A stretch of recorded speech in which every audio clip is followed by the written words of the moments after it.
Welcome to Bite at a Time Books, where we read you your favorite classics one bite at a time. My name is Bree Carlile, and I love to read, and wanted to share my passion with listeners like you. All of the links for our show are in the show notes. Today, we'll be continuing Emma by Jane Austen. Chapter 2.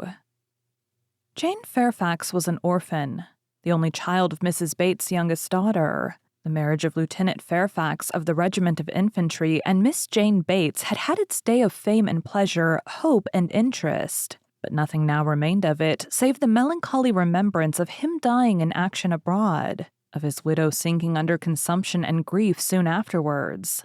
And this girl, by birth she belonged to Highbury, and when at 3 years old, on losing her mother, she became the property, the charge, the consolation, the foundling of her grandmother and aunt. There had seemed every probability of her being permanently fixed there, of her being taught only what very limited means could command and growing up with no advantages of connection or improvement, to be engrafted on what nature had given her in a pleasing person, good understanding, and warm-hearted, well-meaning relations. But the compassionate feelings of a friend of her father gave a change to her destiny. This was Colonel Campbell, who had very highly regarded Fairfax as an excellent officer and most deserving young man. And further, he had been indebted to him for such attentions during a severe camp fever as he believed had saved his life. These were the claims which he did not learn to overlook, though some years passed away from the death of poor Fairfax before his own return to England put anything in his power. When he did return, he sought out the child and took notice of her. He was a married man, with only one living child, a girl about Jane's age, and Jane became their guest, paying them long visits and growing a favorite with all. And before she was 9 years old, his daughter's great fondness for her and his own wish of being a real friend united to produce an offer from Colonel Campbell of undertaking the whole charge of her education. It was accepted. And from that period, Jane had belonged to Colonel Campbell's family and had lived with them entirely, only visiting her grandmother from time to time. The plan was that she should be brought up for educating others, the very few £100 which she inherited from her father making independence impossible. To provide for her otherwise was out of Colonel Campbell's power, for though his income, by pay and appointments, was handsome, his fortune was moderate and must be all his daughter's. But by giving her an education, he hoped to be supplying the means of respectable subsistence hereafter. Such was Jane Fairfax's history. She had fallen into good hands, known nothing but kindness from the Campbells, and been given an excellent education. Living constantly with the right-minded and well-informed people, her heart and understanding had received every advantage of discipline and culture. And Colonel Campbell's residence being in London, every lighter talent had been done full justice to by the attendance of first-rate masters. Her disposition and abilities were equally worthy of all that friendship could do, and at 18 or 19 she was, as far as such an early age can be qualified for the care of children, fully competent to the office of instruction herself. But she was too much beloved to be parted with. Neither father nor mother could promote, and the daughter could not endure it. The evil day was put off. It was easy to decide that she was still too young, and Jane remained with them, sharing as another daughter in all the rational pleasures of an elegant society and a judicious mixture of home and amusement, with only the drawback of the future, the sobering suggestions of her own good understanding to remind her that all this might soon be over. The affection of the whole family, the warm attachment of Miss Campbell in particular, was the more honorable to each party from the circumstance of Jane's decided superiority both in beauty and acquirements. That nature had given it in feature could not be unseen by the young woman, nor could her higher powers of mind be unfelt by the parents. They continued together with unabated regard, however, till the marriage of Miss Campbell, who by that chance, that luck which so often defies anticipation in matrimonial affairs, giving attraction to what is moderate rather than to what is superior, engaged the affections of Mr. Dixon, a young man, rich and agreeable almost as soon as they were acquainted, and was eligibly and happily settled while Jane Fairfax had yet to bread her urn. This event had very lately taken place. Too lately for anything to be yet attempted by her less fortunate friend towards entering on her path of duty, though she had now reached the age which her own judgment had fixed on for beginning. She had long resolved that 21 should be the period, With the fortitude of a devoted novitiate, she had resolved at 21 to complete the sacrifice and retire from all the pleasures of life, of rational intercourse, equal society, peace, and hope, to penance and mortification forever. The good sense of Colonel and Mrs. Campbell could not oppose such a resolution, though their feelings did. As long as they lived, no exertions would be necessary. Their home might be hers forever, and for their own comfort they would have retained her wholly, but this would be selfishness. What must be at last had better be soon. Perhaps they began to feel it might have been kinder and wiser to have resisted the temptation of any delay and spared her from a taste of such enjoyments of ease and leisure as must now be relinquished. Still, however, affection was glad to catch at any reasonable excuse for not hurrying on the wretched moment. She had never been quite well since the time of their daughter's marriage. Until she should have completely recovered her usual strength, they must forbid her engaging in duties, which, so far from being compatible with a weakened frame and varying spirits, seemed, under the most favorable circumstances, to require something more than human perfection of body and mind to be discharged with tolerable comfort. With regard to her not accompanying them to Ireland, her account to her aunt contained nothing but truth, though there might be some truths not told. It was her own choice to give the time of their absence to Highbury, to spend perhaps her last months of perfect liberty with those kind relations to whom she was so very dear, and the Campbells. Whatever might be their motive or motives, whether single or double or treble, gave the arrangement their ready sanction, and said that they depended more on a few months spent in her native air for the recovery of her health than on anything else. Certain it was that she was to come, and that Highbury, instead of welcoming that perfect novelty which had been so long promised it, Mr. Frank Churchill, must put up for the present with Jane Fairfax, who could bring only the freshness of a 2 years' absence. Emma was sorry. To have to pay civilities to a person she did not like through 3 long months, to be always doing more than she wished and less than she ought. Why she did not like Jane Fairfax might be a difficult question to answer. Mr. Knightley had once told her it was because she saw in her the really accomplished young woman which she wanted to be thought herself,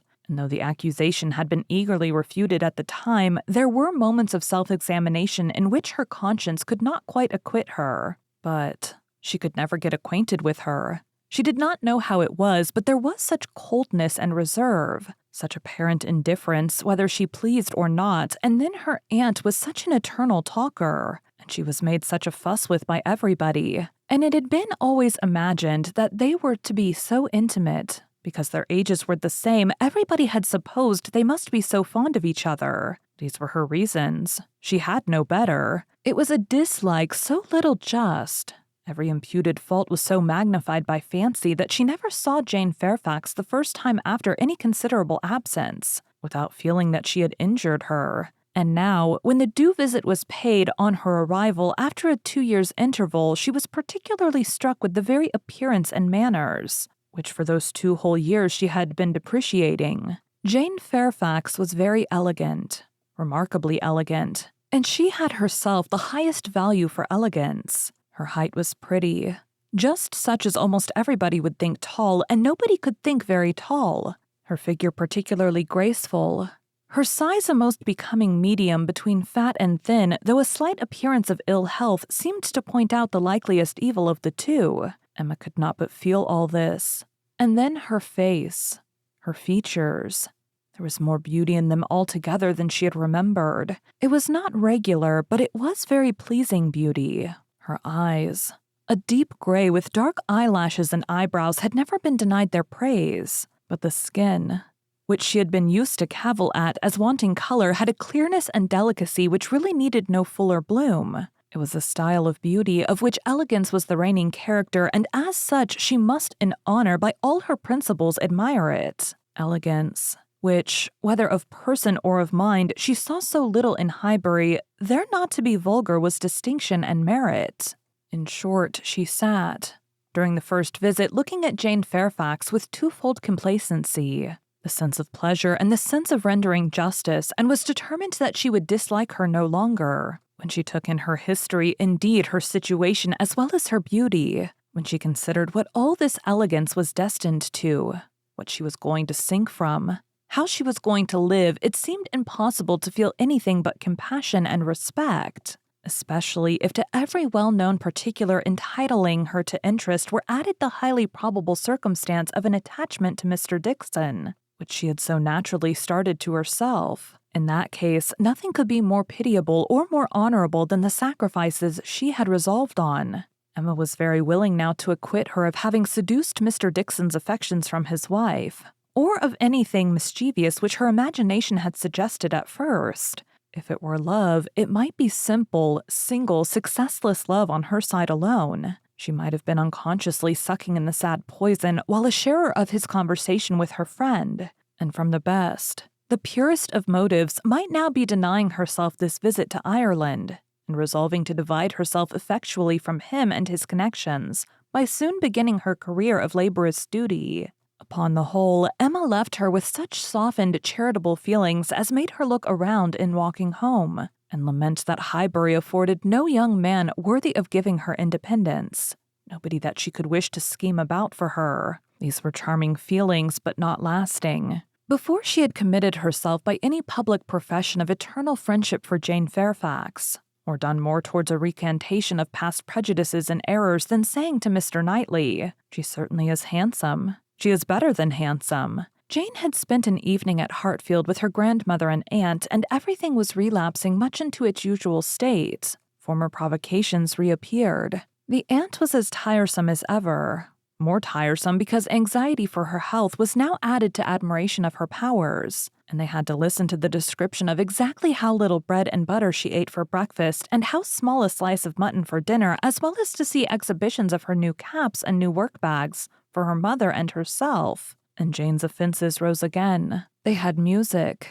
Emma was obliged to play, and the thanks and praise which necessarily followed appeared to her an affection of candor, an air of greatness, meaning only to show off in a higher style her own very superior performance. She was, besides, which was the worst of all, so cold, so cautious. There was no getting at her real opinion. Wrapped up in a cloak of politeness, she seemed determined to hazard nothing. She was suspiciously reserved. If anything could be more, where all was most, she was more reserved on the subject of Weymouth and the Dixons than anything. She seemed bent on giving no real insight into Mr. Dixon's character, or her own value for his company, or opinion of the suitableness of the match. It was all general approbation and smoothness, nothing delineated or distinguished. It did her no service, however. Her caution was thrown away. Emma saw its artifice and returned to her first surmises. There probably was something more to conceal than her own preference.